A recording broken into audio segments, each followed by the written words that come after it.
Hello, everybody. Welcome to Coffee Talk with Tara. Welcome to Coffee Talk. I legit have my coffee. Hi, Patricia. Welcome to Coffee Talk. Hey, Eric. Hello. Hi, everybody. Welcome to Coffee Talk with Tara. It's, Hi, Hannah. It's True Talk Tuesdays. It is Coffee Talk, and I do have my coffee. I do have my coffee with me today, and it is True Talk Tuesdays. So I wanted to, hello, I wanted to actually come on here and talk about facing your fears and change and going with the flow and kind of that sort of thing. So this is something that, that I have been experiencing lately with, I came on here a little while ago and I talked about how I was going to go for a job interview, and it was for a contract, so it is for a contract. Hi, Debbie. And so it brought up a lot of fears because the last place I worked at was really, really toxic. And not only was it toxic, it wasn't very supportive. It was an environment and a situation that I got into, knowing the laws of the universe that I created on my own to learn some big lessons. And so going through this process of interviewing again and going through something that fell on my lap, so to speak. So I knew that this was a right thing to do, but it still brought up a lot of those fears. And I had to go through all those layers of fear, even though I thought I had dealt with it and taken it away and, let it go. You go through all of those moments in each phase of the same process. So as soon as the recruiter called, I'm going through those moments. Oh man, do I want to go back into this corporate environment? Then you go into the same movement, same thought process when you go for an interview. So I really wanted to talk about kind of letting go and going with the flow and just dealing with those fears and going through the motions, because I found personally with every step of this journey to, the recruiter calling, to looking at the job, to, going to the interview, to like this waiting period, I've had to face all of these fears. Over and over and over again. So as soon as, the one phase comes up, I kind of deal with the fears and I think, oh my gosh, what if I don't really know if I want to do this? The thing is that the choice is always yours, right?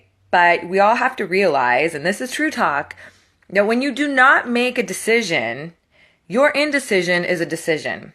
So when you refuse to look at something, or you refuse to make a decision, or you refuse to even choose to be happy, for example, you're just like, I'm just going to stay here in my little zone. You're making a decision. Any non-decision is a decision. When you're being indecisive, it's a decision to stay where you are. So the first thing that I really realized that I had to do to attack these fears is to make decisions. Decisions on how I was going to approach the situation, right? It's different. I'm wiser. I'm more in tune with myself. I know myself better. I've always known myself really well, but now I listen to myself, right? So I had to make these decisions to put my intuition and my inner GPS forward and really go with that first. So yeah, when you are, facing your fears, you have to understand that anytime you are not making a decision or you are in this state of indecision, it's making a decision. So the first and easiest thing you can do is just decide or acknowledge, like, yeah, I'm here. It's scary, I'm here. And let me tell you, yesterday I was crying. This full moon has got me really going nuts. But I was crying and I was upset and I was like, what if, they don't like me? What if I can't do, just all these what ifs that are totally untrue, that I know are not true. It's just all this deep-rooted emotion and fear that I had from leaving the last job and kind of boiling up was coming out and coming to the surface. And I realized that a lot of me, even working alone and being self-employed, has allowed me to be hermity in that respect. It's allowed me to back off and to only express the gifts that I want to express, and versus showing all of me, and exposing everything in a working environment. It was allowing me to play small, even though I didn't want to play small, right? Being an entrepreneur is not an opportunity for you to play small. It's an opportunity for you to play really big if you choose. So being an entrepreneur right now, though, in this phase that I was at without facing these fears, has really kept me in a place that I was playing small. So essentially, facing these fears and going through this process of this contract and trying to get this contract has made me play bigger. It's made me face my fears. It's allowed me to play bigger. And it showed me that, listen, you can play big. You're meant to play big, right? And when you think about the law of attraction, I was talking about it yesterday, using the words, today I will manifest, and having that really courageous and powerful words behind it. We all know that part of manifesting as well is that you have to be in order to, and you have to do in order to have. So, I have this amazing vision and I know it's coming true. Like it's so there, and I can feel it. I can taste it. I can touch it. And I am so excited to share all of this knowledge I have with everybody, to help people find their why, to help people find their life's purpose, to really hone in on it and really set that foundation for themselves. It's what fuels me. It's what gets me out of bed. It's what fulfills me. However, I was playing small with it. So now this is an opportunity to really say, okay, you're going to take the contract, you're going to do the contract, but you need to play big when it comes to what gets you out of bed in the morning. And so that's what I've decided I'm going to do, is I'm going to go and I'm going to do the contract, because guess what? I realize I can do this in my sleep. It's all right. It's going to be fine. They're going to love me. I'm going to love them, and it's great. What it also gives me is it gives me 12 months to share with you guys all of the awesomeness that comes with finding your why. And when I mean finding your why, I mean finding your life's purpose, finding that thing. When I say everything I do is to help people connect their dots, to step into their greatness and live their extraordinary lives, like I literally get goosebumps, because that is my life's purpose. I know that. I can verbalize it in a way that it elicits an emotional response. And I want people to be able to connect their dots and get to that point where they can verbalize it to elicit an emotional response. So that's step one. And then the subsequent steps that come from that is actually to put it into motion, to make it work for you, to make it get to that point where you jump out of bed and you want to do this. So in order to do that, you have to start aligning with values. And I'll teach you all of those things because I've been doing it for myself and for others. So I'm really excited. And part of me was like, hey, Tara, one of the things about manifestation is you don't always know how it's going to come to be, right? You got the vision, you want the house, you want to go on the vacation, whatever it may be, but you never know how it's going to come to be. So part of this is I didn't know how it's going to come to be, but now it's going to come to be one-on-one. It's going to come to be in groups. Like I know, I can see that it's changing. So part of the fear too is that when you're starting something new like this and you've got, something that fuels you so much on the flip side that's getting you out of bed, is I'm sitting here going like, wow, there's a lot of change coming about, like all of a sudden there's got to be a routine again. All of a sudden there's, coffee talk's going to have to move to a different time because I might be literally at sitting at a desk. There's all these things that come through to you that you really have to realize you just got to face. You just got to face your fears and do it. So here's a couple things that I've been doing to help me face my fears. One is I've just been remembering and reminding myself to breathe. It's a really big deal because when we get overwhelmed, the first thing we start to do is our mind goes, and it's almost like we forget to breathe. So exhale, breathe. When you're going through trying times, you're overwhelmed, you're facing fears, just breathe. Just remind yourself. And if you need to remind yourself, put a timer on your phone 3, 4, 5 times a day. 5 breaths. Just all you got to do, 5 breaths, and just breathe, because breathing really helps you recenter, reground, come back to now. Every single day now, I make it my intention to stay present. It's a hard intention sometimes to really go after, because you're worried about the next thing and the changes that are coming and da da da da. So really reminding yourself to stay present, and you can do that through your breath, is really important. So when you're facing fears, you're overwhelmed, just remind yourself to breathe. The other thing that I like to remind myself of and to do is to remind myself that I'm not in this alone. I've got spirit and I've got a guide team and I've got all these big dudes above that are helping me and doing me, like, going for what's best for me. So I wouldn't be pursuing this further. I wouldn't be pursuing anything further in my life anymore if I didn't feel internally that it was right for me. If I had already got a message from above that said, like, whoa, red flag, then I would have just left it. So trust. There's where you have to build your trust. And so certain things that I've mentioned before that you can do, you can continue to do, is just breathe, ask questions in your head, and trust the answers, because they are the big guys. So, if you need to meditate to it, you need to meditate to it. And meditating is really one of these things, guys, where we come to understand and become comfortable with the chatter in our heads, right? There's always talk going on in our heads. And you have to let go of our own ego talk and know the difference, because ego talks about what you desire and, puts numbers to things. Like, ego's very, I want to help the world. I want to help people connect their dots. I know I'm going to serve millions of people, but the ego would probably say something like, okay, well, you should go after 2% of the population, which means like 10 million people or whatever it may be. Yeah, that's ego talking. So ego is going to make you define it in a way that is self-serving, where the big guy above and the guides are just going to be like millions. Like, you're okay with it. Just, you're going to serve that many people.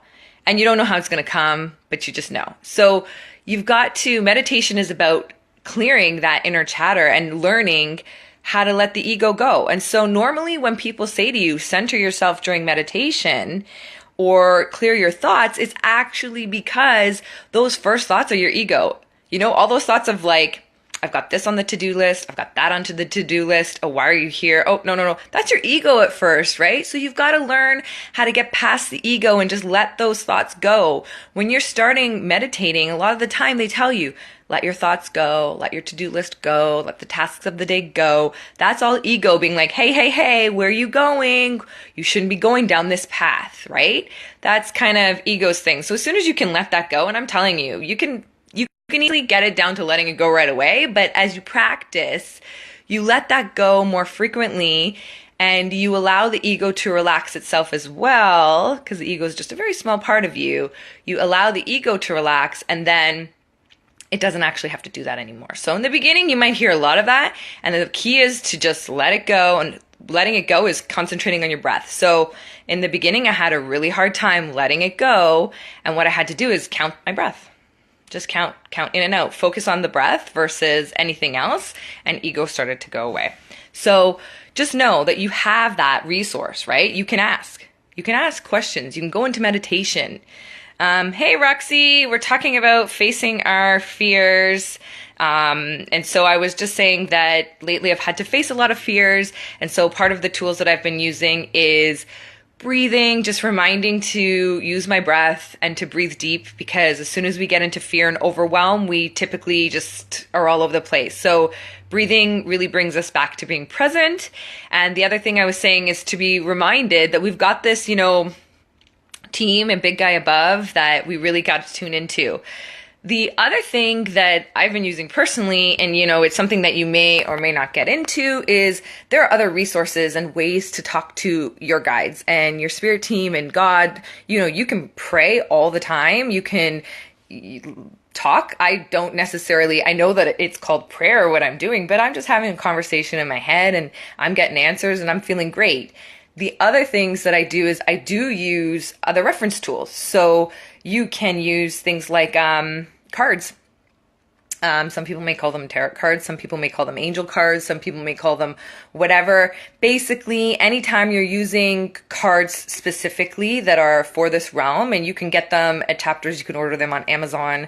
I have some decks that I really love by Denise Lynn and Colette Baron-Reed and Kyle Gray. So I've got all kinds of decks and they speak basically different languages, you know? And so I go in and what they are is they're lexicons. They're dictionaries. And I ask a question and I pull a card. So how am I going to feel working at this environment? What do I need to know for today? What is a good reminder for me while I'm feeling this way? These kinds of things. And so you've seen, tomorrow actually I'll pull cards for everybody. So you've seen me pull cards and put them on my Facebook and Instagram before, but that's basically what I'm doing as I am using this lexicon, I'm using this dictionary from spirit to speak to them and to get more information and more, to just get more information. And lastly, the other thing that I do, which is another tool that you can use if you want, and don't worry, no one's gonna think you're crazy if you use them. Just do it because honestly, it's what's good for you. It's what feels good for you. If it feels good, use it. If it doesn't. You can even watch people online. They give all kinds of readings all the time and they talk about astrology and whatever.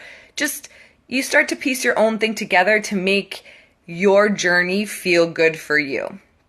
So the last thing that I use, and I've used it like a lot lately, it's been amazing, is a pendulum. So a pendulum is basically a stone on a string, you know, we know what a pendulum is. And I've been asking the pendulum yes or no questions, typically yes or no questions, but it's been really awesome. Cause so for example, I don't know if you can see, I lost this ring, or I shouldn't say I lost it. I just didn't know where it was. And so I started asking the pendulum. So the way I start is I always ask the pendulum to show me yes. I always ask for it to show me no, because it swings in different directions based on yes or no. Then I kind of ask, is my name Tara? Yes. Is my name Shelby? No. So I get it. Then I recenter the pendulum and I start asking questions.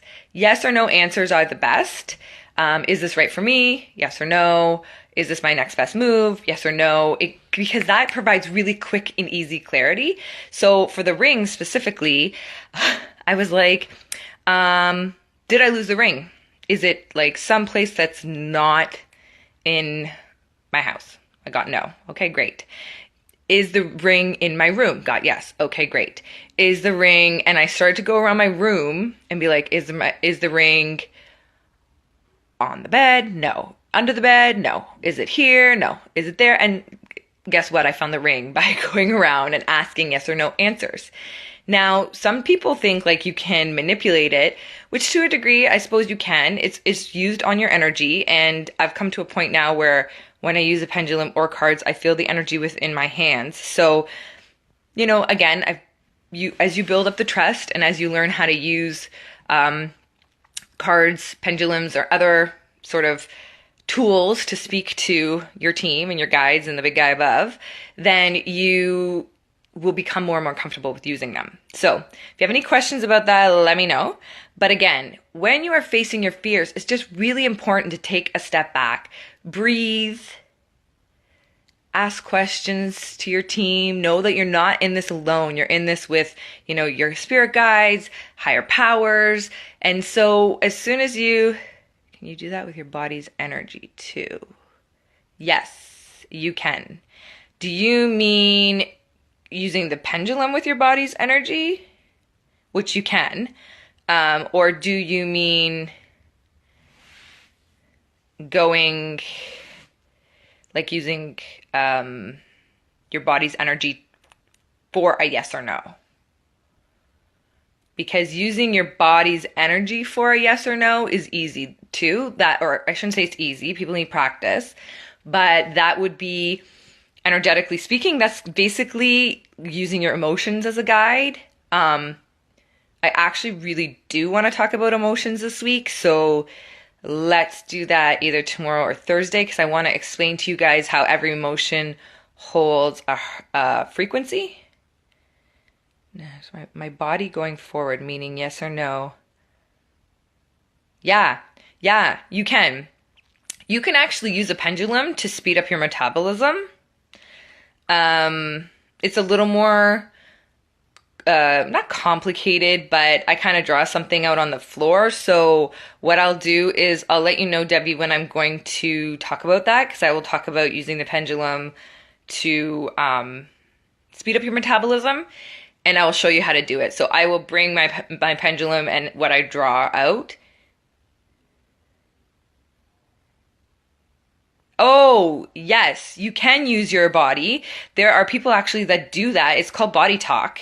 And there's a person in Vaughan, Ontario, if you're in the area, that I know of that actually does that. So asks the body and basically holds a part of the arm, and based on the twitch of the arm, gets yes or no answers. So you can do that. I've never tried that personally. The pendulum is just a lot easier. And if I don't get a direct answer from the pendulum, meaning I can't see it, I can ask the pendulum to show me bigger, and then the sway gets bigger and I understand what they're saying. I'm not sure that I would recognize my own body's sway, but I'm going to try that. So let me try that, and then I will get back to you, and I will also show you guys how I do the pendulum with the metabolism. I don't do it often, but it's something that I know you can do. It's just not something that I do that often. So I will show you guys that. But again, just going back and reiterating one more time that when you're feeling overwhelmed and when you're coming to fears that you've got to face, first of all, I should say that I cried a lot, and like, don't worry about crying because you're releasing it. You're getting those fears. You're getting that deep-rooted emotion out of your body. And that is important. You don't want to be holding on to it, because at a cellular level, when we hold on to emotions, when you hold on to emotions and you hold on to fear and anger and resentment and everything that's lower, what starts to happen is we pack on weight, we keep on weight, we can't lose weight easily, we start to feel shittier, our body starts to almost decompose in a sense, meaning like we get aches and pains and those kinds of things. So we don't want to hold that in our bodies. We want to just allow that to be released. So crying is good, letting it out is good. Yeah, cry, baby, cry.